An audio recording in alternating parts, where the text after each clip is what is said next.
नमस्कार, मैं हूं नवजोत रंधावा और आप देख रहे हैं जीएनटी स्पेशल। आज जीएनटी स्पेशल में हम बात करेंगे सोने की। क्या आप जानते हैं कि भारत की महिलाओं के पास दुनिया का 11% सोना है। आंकड़े ये बताते हैं कि भारतीय महिलाओं के पास लगभग 21,000 टन सोना है, यानी दुनिया के कुल सोने का 11%। इतना सोना तो दुनिया के शीर्ष 5 देशों जिसमें अमेरिका, जर्मनी, इटली और फ्रांस, रूस आते हैं, कोई फॉरेन रिजर्व में भी नहीं है। अब आप ये सोचेंगे कि भाई घर का भेदी लंका क्यों ढा रहा है, मतलब खुद महिला होकर मैं महिलाओं के खजाने का राज क्यों खोल रही हूं। तो इसके पीछे एक बहुत खास वजह है। कल करवा चौथ था और इस एक दिन में हमारे देश में 3,000 करोड़ टन से ज्यादा सोने की बिक्री हुई है। यानी सभी जेंटलमैन ने अपनी अपनी मिसेस राइट को दिल खोलकर तोहफे दिए हैं। तो अब आप समझ ही गए होंगे कि महिलाओं का ये विशालकाय स्वर्ण भंडार एक दिन में नहीं बना है।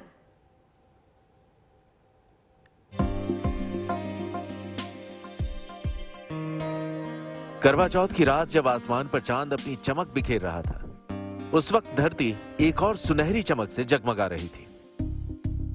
करवा चौथ पर दिल्ली वाली दादी को कंगन का तोहफा मिला। सबसे अच्छा तोहफा क्या था? कंगन है 2.5 लाख के। कंगन नहीं, 2.5 लाख।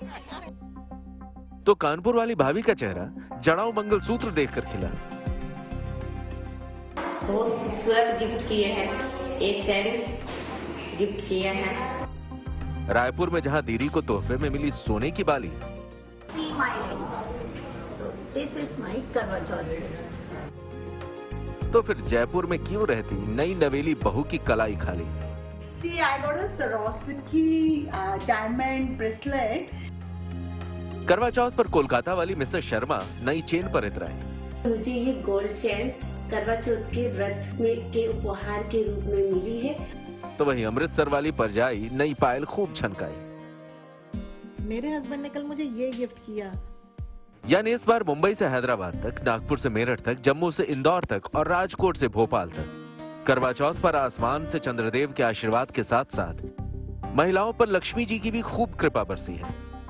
इस बार मैंने आई डिडंट एक्सपेक्ट कि वो मुझे गोल्ड देंगे और मुझे ये गोल्ड चैन करवा चौथ के व्रत में के उपहार के रूप में मिली है और ये पाकर मुझे बहुत सारी खुशी हुई। तो पति इन रिटर्न गिफ्ट देते हैं अपनी वाइफ को। So I got a lovely lovely lovely gift. See ladies, see, I got a Swarovski diamond bracelet. It's so beautiful and like it very much. Surprise इस बार भी मिला और इस बार देखिए एक रिंग नहीं, मुझे 5 रिंग्स मिली। सी माई रिंग। तो दिस इज माई करवा चौथ। 13 अक्टूबर यानी करवा चौथ वाले दिन देश भर में 3,000 करोड़ रुपए से ज्यादा का सोना बिका है। यानी 2 साल बाद जब करवा चौथ की रौनक लौटी तो उसके साथ ही सोने की डिमांड और सेल भी पीक पर पहुंच गई। फेस्टिवल सीजन शुरू हो चुका है और इस बार जो सबसे खास बात है वो गोल्ड इंडस्ट्री में है, क्योंकि 2 साल से कोविड की वजह से जहां उतनी ज्यादा खरीदारी नहीं हुई थी, इस बार हर फंक्शन को लोग बहुत भव्य तरीके से मना रहे हैं। हम इस वक्त लखनऊ की एक गोल्ड ज्वेलरी शॉप में हैं और यहां पर हम देख रहे हैं कि लोग खरीदारी कर रहे हैं और अपनी पसंद की चीजें खरीद रहे हैं, क्योंकि इस बार करवा चौथ बीता है अभी और करवा चौथ में 3,300 करोड़ रुपए का यानी बहुत ज्यादा कारोबार हुआ है। लेकिन आगे बड़े त्योहार और हैं। धनतेरस पर बहुत ज्यादा खरीद होती है और इसके साथ ही मैरिज सीजन भी है, तो उस समय भी बहुत ज्यादा खरीदारी गोल्ड की होती है, डायमंड की होती है। एंड 2 साल से कोविड की वजह से जो भी जिनको बहुत ज्यादा फैंटेसी थी ज्वेलरी को लेके, गोल्ड को लेकर के, वो बेचारे बहुत ही दबे हुए बैठे हुए थे। एंड नाउ इट्स टाइम कि सब लोग बाहर निकल के और अपनी शॉपिंग कर रहे हैं। साथ और सौभाग्य के इस पर्व के दिन आमतौर पर पति व्रत के समापन पर अपनी पत्नी को तोहफा देते हैं। इस बार तोहफा देने के मामले में हमारे जेंटलमैन ने पिछले कई सालों का रिकॉर्ड तोड़ दिया है। 2021 में करवा चौथ के दिन करीब 2200 करोड़ रुपए का सोना बिका था, लेकिन इस बार की करवा चौथ पर यह आंकड़ा बढ़कर 3,000 करोड़ को पार कर गया है। 2 साल के बाद प्रॉपर्ली करवा चौथ मनाई जा रही है कोविड के बाद, तो इस बार का था कस्टमर में डिमांड था और अच्छा था इस बार का। यानी करवा चौथ पर इस बार देश में शहर शहर हर उम्र और तबके के लोगों ने दिल खोलकर सोना खरीदा। हर साल गिफ्ट करते हैं, इस बार भी मुझे मालूम नहीं था कि क्या गिफ्ट करेंगे, पर इस बार ऐसा गिफ्ट किए हैं, बहुत खूबसूरत गिफ्ट किए हैं। एक चैन गिफ्ट किया है, बहुत प्यारा, बहुत बहुत बहुत थैंक यू अपने हस्बैंड को बोल रही हूँ। मेरे हस्बैंड ने कल मुझे ये गिफ्ट किया और मेरा पूरा दिन बिना थकान के और बिना भूख के निकल गया और मैंने खूब एंजॉय किया। कमाल की बात यह है कि इस करवा चौथ पर पिछले साल के मुकाबले सोने की कीमत में काफी बढ़ोतरी दर्ज हुई है।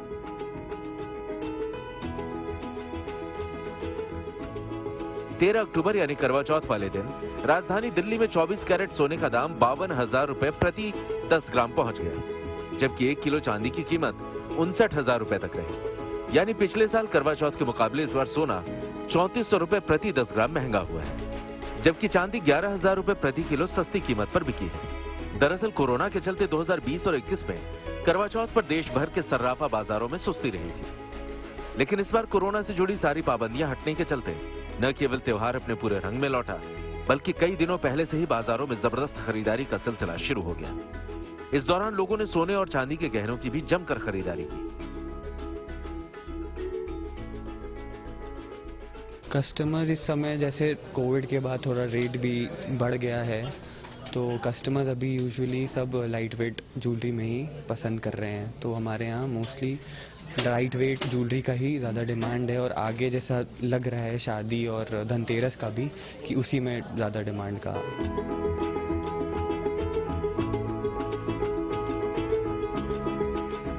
बात अगर ज्वेलरी ट्रेड्स की करें तो इस बार बढ़ी हुई डिमांड को ध्यान में रखते हुए करवा चौथ के मौके पर मार्केट में हल्के और भारी दोनों तरह की ज्वेलरी का भरपूर स्टॉक मौजूद है। ऐसे में इस बार जहां सोने चांदी की पारंपरिक गहनों की खूब मांग रही, तो वही ट्रेडिशनल से हटकर नए डिजाइन की ज्वेलरी भी खूब खरीदी गई। जबकि टियर 2 और टियर 3 शहरों में हमेशा की तरह ब्राइडल रिंग, चेन, चूड़ी, मंगलसूत्र की खूब खरीदारी की गई।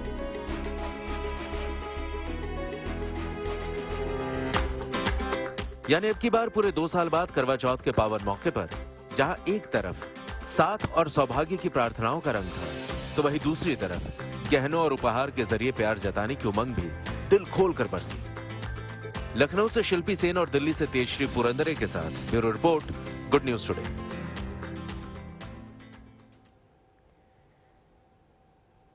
वैसे सोना सौभाग्य का प्रतीक माना जाता है और सौभाग्य के त्योहार पर जमकर सोना खरीदा भी गया है, लेकिन क्या सोने की बम्पर खरीद देश की इकोनॉमी के लिए भी सौभाग्य लेकर आ सकती है? जब इतनी बड़ी मात्रा में सोना खरीदा जाता है तो उसका देश की अर्थव्यवस्था पर क्या असर होता है? फाइनेंशियल एक्सपर्ट से इसी पर हमने बात की है। मेरे सहयोगी हर्ष वर्मा ने उनसे बात की। सर, मेरा सबसे पहला सवाल आपसे ये रहेगा कि सोने की जो हम देख रहे हैं चमक वापस लौट रही है, और ऐसे में सर अभी ये करवा चौथ की बात की जाए तो जमकर खरीदारी हुई है, तो अभी दिवाली भी आनी बाकी है, धनतेरस है और शादियों का सीजन भी शुरू हो गया है। तो सर किस तरह की आप देख रहे हैं कि किस तरह की डिमांड देखी जा सकती है आगे चल के? देखिए, गोल्ड की अगर हम बात करें तो मुझे लगता है कि इंडिया में बताना नहीं पड़ता कि हमें सोना खरीदना है, क्योंकि हर तीज त्योहार और इमोशन के साथ गोल्ड जुड़ा हुआ है। नो डाउट लॉकडाउन के ड्यूरेशन में हमने देखा था इसकी लॉकडाउन की वजह से काफी हमने ड्रॉप दिखा था डिमांड में, बट पिछले साल हमने रिकॉर्ड सेल्स आते हुए देखा, लगभग 1000 टन के आसपास का हमने गोल्ड को इंपोर्ट होते हुए देखा। नो डाउट जहां पूरे वर्ल्ड में एक मंदी का डर बना हुआ है, वहीं इंडिया में एज ऑफ नाउ हमने देखा आज भी जीडीपी नंबर्स अगर हम देखते हैं तो as compare to US, Europe सभी से काफी बेहतरीन है। तो इंडिया ने नो डाउट इसके अंदर काफी अच्छा एक अपना दबदबा बना रखा है, और उसी का असर हम देख रहे हैं कि डोमेस्टिक मार्केट में उतना रिसेशन का फियर नहीं है। और जैसे राइटली आपने कहा है कि हमने करवा चौथ से स्टार्ट किया है फेस्टिव, और आगे बड़े फेस्टिव सीजन और बनने हैं, और इमोशनल गोल्ड के साथ अजय, तो मुझे लगता है पिछले साल भी जिस ढंग से हमने एक रिकॉर्ड बाइंग आते हुए देखी गोल्ड में, वो अब देख सकते हैं, क्योंकि आप ग्लोबल मार्केट के हिसाब से अगर हम देखते हैं तो ये साल में सोने ने लगभग 18 से 20% की गिरावट इंटरनेशनल में मार्केट में दिखाई है।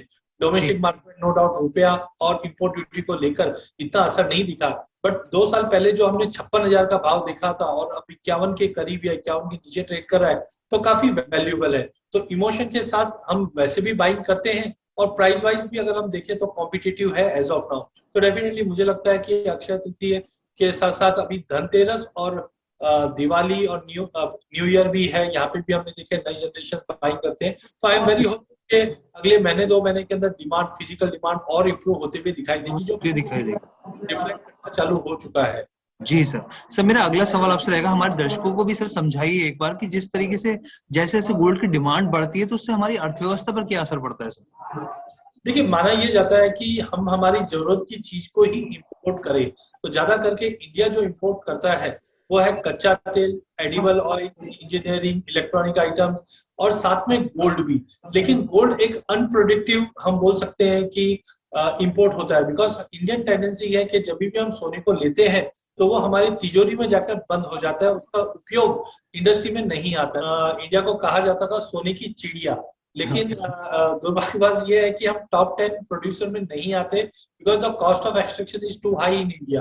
तो ज्यादा करके हम गोल्ड इंपोर्ट करते हैं। लगभग अगर 2013 से पहले की अगर बात करें तो लगभग ऑन एन एवरेज हम लोग 1000 से 1100 टन के आसपास का गोल्ड इंपोर्ट करते थे, बट गवर्नमेंट ने टाइम टू टाइम इन पे इंपोर्ट ड्यूटी बढ़ाकर हमने एवरेज देखा था कि 750-800 टन हो चुका था। जैसे कि मैंने अभी बताया कि ये नॉन यील्डिंग इंपोर्ट है, तो गवर्नमेंट इस पर टाइम टू टाइम चेक करती है। वैसे त्योहार हो, शादी हो या फिर केवल इन्वेस्टमेंट करने के लिए भी लोग सोने को ज्यादा तरजीह देते हैं। कोरोना के 2 साल बाद इस बार त्योहार अपने रंग में नजर आ रहे हैं। बाजार भीड़ से पटे हुए हैं और जमकर खरीदारी भी हो रही है। दिवाली के पीछे पीछे वेडिंग सीजन भी दस्तक दे रहा है, तो ऐसे में उम्मीद यही की जा रही है कि अगले 2 से 3 महीने में देश में शहर शहर जमकर सोना खरीदा जाएगा। देश के सराफा बाजार इससे लेकर बहुत ज्यादा उत्साहित नजर आ रहे हैं। देखिए जरा।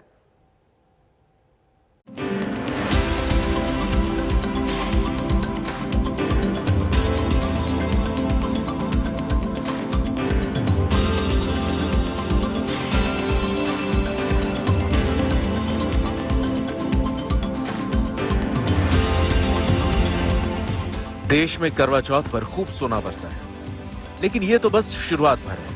असली पिक्चर तो अभी बाकी है। अभी धनतेरस आना बाकी है, अभी दिवाली की शॉपिंग बाकी है और फिर वेडिंग सीजन की तो अभी शुरुआत भी नहीं हुई। कुछ सोना बिटिया को शादी में देना होगा, कुछ सोना नई बहू के लिए भी लाना होगा। यानी अब के बाद त्योहार और वेडिंग सीजन में जमकर सोना बरसने की उम्मीद है। हर साल नवरात्र से शुरू हुए भारत के 30 त्योहार पूरे कार्तिक महीने यूं ही चलते रहते हैं। दिवाली खत्म होती है तो शादियों के शुभ मुहूर्त की शुरुआत हो जाती है। ऐसे में भारत के लगभग हर राज्य में आम भारतीय परिवारों के लिए सोने की खरीद का यह सबसे बड़ा मौका होता है। अपनी अपनी परंपराओं और सालाना आय के हिसाब से हर परिवार सोने चांदी की खरीद करता है। शादी ब्याह की जरूरतें अपनी जगह, लेकिन यूं भी धनतेरस और दिवाली के मौके को सोने चांदी जैसी धातुओं की खरीद के लिए बेहद शुभ माना जाता है।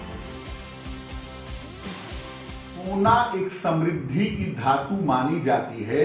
अगर सही मुहूर्त में सही तरीके से सोना खरीदा जाए और सोना रखा जाए तो साल भर संपन्नता बनी रहती है। इसीलिए धनतेरस के दिन कीमती धातुएं खरीदी जाती हैं और खास तौर से सोना खरीदा जाता है। लेकिन याद रखिए, इसका प्रयोग धनतेरस के दिन से नहीं करते।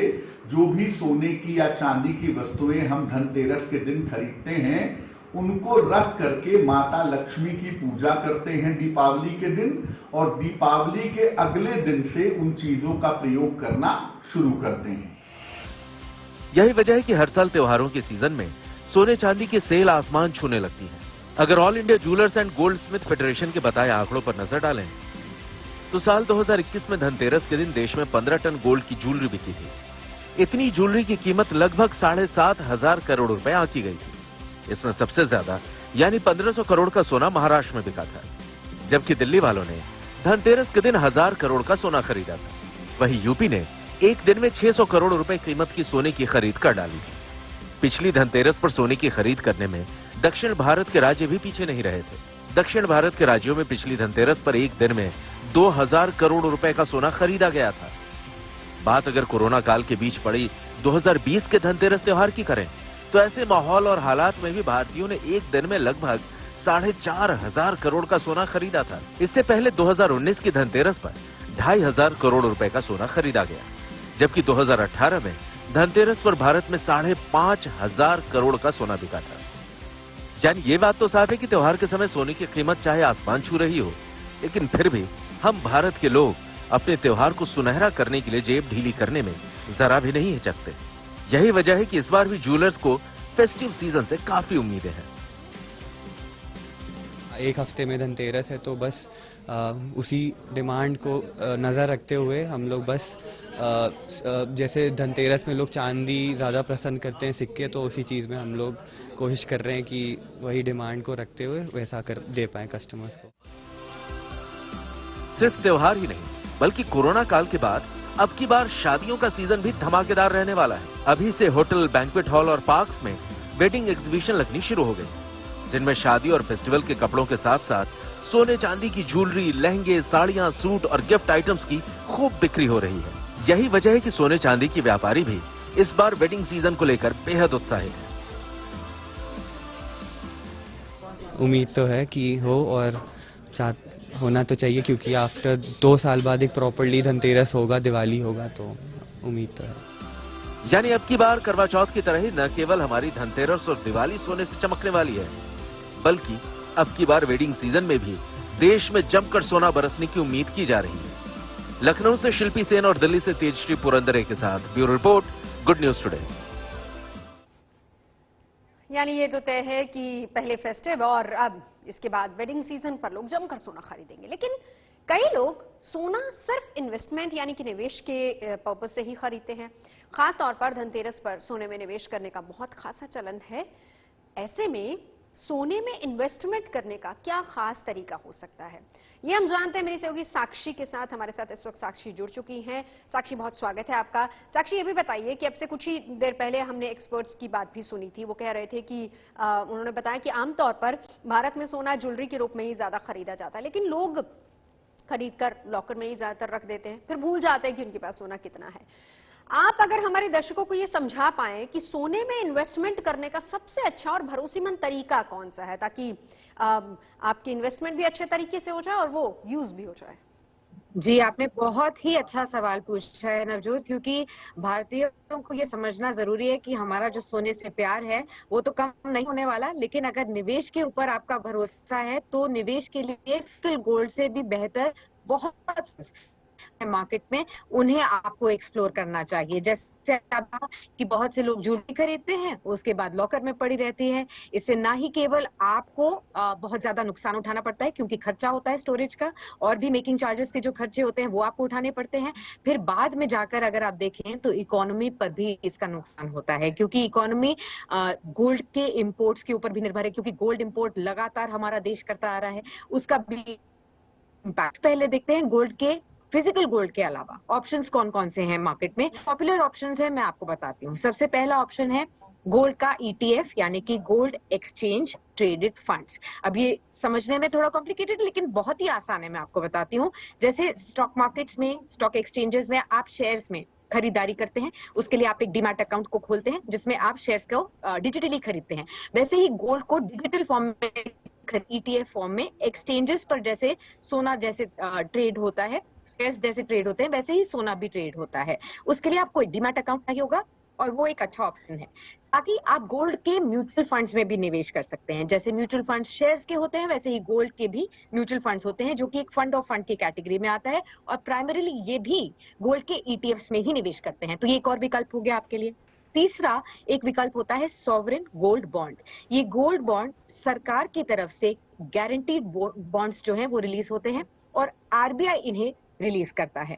ऑलमोस्ट अगर आप देखें एक साल में तकरीबन 4-5 बार इस तरीके के गोल्ड सॉवरेन बॉन्ड्स स्कीम जो है वो सरकार द्वारा गारंटीड स्कीम्स लॉन्च होती हैं। अब एक तो यहाँ पर ये फायदा है कि आपको फिजिकल गोल्ड खरीदने की जरूरत नहीं पड़ी, मेकिंग चार्जेस नहीं देने पड़े, स्टोरेज की फैसिलिटी का अरेंजमेंट नहीं करना पड़ा, स्टोरेज चार्जेस नहीं देने पड़े, थेफ्ट का कोई यहाँ पर रिस्क नहीं है। तो इन सब में से बेहतर क्या है, वो आप इस रिस्क को भी कैलकुलेट करके जान सकते हैं। जैसे फिजिकल गोल्ड में मैंने बताया आपको थेफ्ट हो सकता है, प्योरिटी के इश्यूज हो सकते हैं। कई बार सोना आपको ज्वेलर्स जो है कह देते हैं कि ये 24 कैरेट है और 18 कैरेट है, लेकिन आपको मिलता नहीं है, और उसके बाद आपको नुकसान उठाना पड़ता है। मेकिंग चार्जेस के जो लॉसेस हैं वो उठाने पड़ते हैं। गोल्ड ETF और गोल्ड म्यूचुअल फंड्स में किस तरीके के रिस्क होते हैं? जैसे कि मार्केट में बहुत ज्यादा उतार चढ़ाव, वॉलेटिलिटी जो हम कहते हैं, क्योंकि गोल्ड के प्राइसेस में भी काफी ज्यादा उतार चढ़ाव होता है, उसका एक बस फैक्टर है जो कि आपके निवेश पर इंपैक्ट होता है, तो वो रिस्क आप जरूर ध्यान में रखें। सॉवरेन गोल्ड बॉन्ड्स में अगर कोई रिस्क होगा, ज्यादातर तो रिस्क है नहीं, अगर कोई रिस्क होगा तो वो ये है कि अगर सरकार ही डिफॉल्ट कर दे तो, जो कि ऑलमोस्ट इम्पॉसिबल टास्क है और होता ही नहीं है यूजुअली। अगर आप देखें तो किसी भी सरकार का डिफॉल्ट अगर आप देखें तो शायद श्रीलंका का केस आप ले सकते हैं, उन्होंने डिफॉल्ट कर दिया तो वो पेमेंट्स नहीं दे पाए। इस तरीके की जब तक की कोई कंडीशन नहीं आ जाती तब तक ज्यादातर सरकारें जो आपका पैसा सेफ रखती हैं और आपको रिटर्न्स भी अच्छे मिलते हैं। अब इन तीनों ऑप्शंस में से कॉस्ट इफेक्टिव ऑप्शन कौन सा है, कौन सा आपको ऑप्शन अफोर्डेबल या चीपर मिलता है? फिजिकल गोल्ड में मेकिंग चार्जेस देने हैं, डिजाइन के चार्जेस आपको देने हैं, 8 से 10% होते हैं, इंश्योरेंस आपको देना होता है, स्टोरेज चार्जेस 3 से 4% होते हैं, जीएसटी भी आपके परचेज पर लगता है, गोल्ड फिजिकल गोल्ड प्राइस पर 3% तक के आसपास वो भी आपको देना पड़ता है। इसके अलावा अगर आप देखें तो गोल्ड ईटीएफ या फिर गोल्ड म्यूचुअल फंड्स की अगर हम बात करें तो इसमें म्यूचुअल फंड्स के तौर पर जैसे चार्जेस होते हैं, जो स्टॉक मार्केट्स के चार्जेस होते हैं वो होते हैं। जैसे आपने डीमैट अकाउंट खोला, उस अकाउंट के चार्जेस होंगे, एनुअल चार्जेस, ब्रोकरेज चार्जेस देने पड़ेंगे जिस ब्रोकरेज अकाउंट से आपने ये डीमैट अकाउंट इसका मतलब साक्षी सबसे बेस्ट वे है गोल्ड सॉवरेन बॉन्ड, सबसे बेस्ट वे है जो सरकार अपनी तरफ से रिलीज करती है। उसके लिए भी एक कंडीशन है, अगर सॉवरेन गोल्ड बॉन्ड्स वैसे तो सबसे ज्यादा बेहतर माने जाते हैं, ये भी मैं आपको बताऊंगी कि क्यों बेहतर माने जाते हैं, क्योंकि बाकी सब ऑप्शंस के मुकाबले सॉवरेन गोल्ड बॉन्ड्स में आपको गोल्ड के प्राइस अप्रिसिएशन के अलावा 2.5% का एनुअल रिटर्न भी मिलता है, इंटरेस्ट मिलता है, जो कि आपको किसी और ऑप्शन में नहीं मिलता। फिजिकल गोल्ड में नहीं मिलता, गोल्ड ईटीएफ में नहीं मिलता, गोल्ड म्यूचुअल फंड्स में नहीं मिलता। लेकिन सिर्फ एक डाउन साइड अगर हम देखें सॉवरेन गोल्ड बॉन्ड में जो है वो है लिक्विडिटी का ना होना, क्योंकि सॉवरेन गोल्ड बॉन्ड स्कीम आपको 8 साल तक के लिए रखनी होती है, लॉक इन हो जाता है आपका पैसा। हाँ, ये एक अर्ली रिडेम्पशन ऑफर आपको 5 साल के बाद मिलता है, लेकिन उससे पहले अगर आप इसे रिडीम नहीं कर सकते तो आप ये समझ लीजिए अगर लिक्विडिटी का इशू नहीं है तो डेफिनेटली ये आपके लिए सबसे बेहतर ऑप्शन है। बहुत बहुत शुक्रिया साक्षी आपका हमारे साथ जुड़ने के लिए। तो साक्षी बत्रा मेरी सहयोगी बता रही थी कि गोल्ड खरीदने का सही तरीका क्या है।